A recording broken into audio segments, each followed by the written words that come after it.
What's up guys, and welcome to Anora review.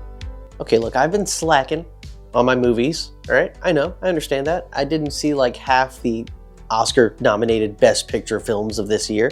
So I was like, let me catch up on that, dude. And why not start with the one that won Best Picture, Anora. I went into this movie not knowing a thing about it. Hadn't seen a trailer, hadn't seen who was directing or anything like that. That was a pretty fun experience because I had zero expectations for the film and had no idea what was going on. I was just learning as it played out. I wasn't expecting a thing from the trailer to happen. But as I was watching, I was like, man, this feels pretty familiar. And I just had to look up halfway through. It was like, oh, Sean Baker, the guy who directed The Florida Project. Another fantastically f***ed up movie. I will say this, in the first 30 minutes, I wasn't completely sold on this being Best Picture. It was just a lot of sex and tits. It did do its job at showing you the character, right? She's a stripper, an escort.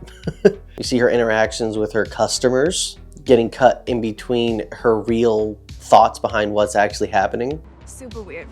Like he kept like rubbing. Yeah, like he was like Indian Jeffrey Dahmer, and he kept like rubbing my leg in a circle like that. Which was a cool way to get the inner thoughts of like a stripper, or at least her inner thoughts as a stripper. But for me, it kind of felt like that portion of the film took a little too long. It's like, okay, I get it, she's a whore.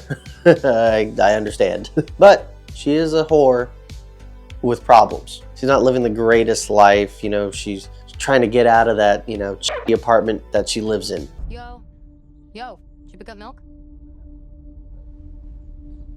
Do you see milk in the fridge? No. Then I didn't pick up the milk. Wonderful, thank you. And it went from being a movie about just a stripper to the stripper's dream to cash in on someone that's rich, marry them, and get out of there, dude. And again, it was just more partying, more sex, and etc. But then the movie has a flip, a complete 180 turn on the tone and atmosphere, and it's after the main character, Anora, gets married to the Russian rich dude. And for me, this is when I felt like the movie really found its legs. The parents find out, they don't want this to happen, and chaos ensues. And then the movie really started to feel like a Safdie brothers film with less anxiety and more comedy.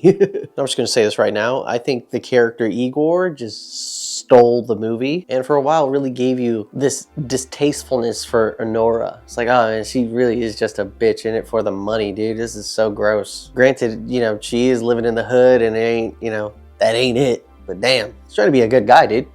Relax. You'll get cold if you don't cover your neck. Why did you bring that?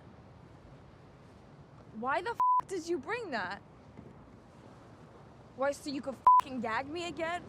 Motherfucker.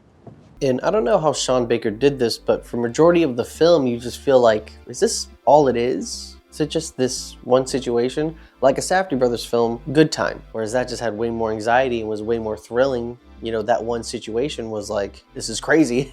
They robbed a bank, they gotta get away. But in here, it's like, we're just looking for some rich asshole to get this, you know, marriage annulled. That's really it.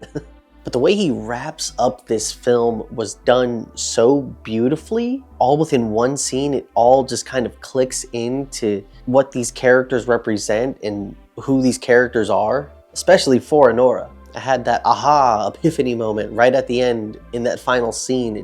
I felt like I understood her way more so than the entire film. I was seeing her through Igor's eyes. I understood. It was the same as like The Florida Project, when right at the end, when you see that weirdly shot footage of the kids in Disney, you can understand like, oh, this is what the kids wanted to do, and it didn't end up like that. They probably got taken away by, you know, Child Protective Services and all that jazz. It was just like that for Anora in this film. It's like, whoa, I get it now. And just like a Safdie brothers film, it was shot beautifully, but it felt very grounded and real. It felt like we were really following these characters around, even though it's this extravagant life. It felt real. I thoroughly enjoyed it. I give this movie a Marriage in Vegas out of 10. I think I give this movie an 8.1 out of 10. I think, again, the beginning portion could have been done a little faster. Like, I get it, she's a whore, whatever. But overall, I thought it was a really great film, especially with that final scene. Again, I'm not gonna give any spoilers to what happens, but when you see that final scene, it hits you, dude. It fucking hits you. All right, well, that is my review for Anora. Please like, comment, and subscribe. Hit the bell for more videos like this, and I will see you in the next one. Take care now and bye-bye then. Ta-ta.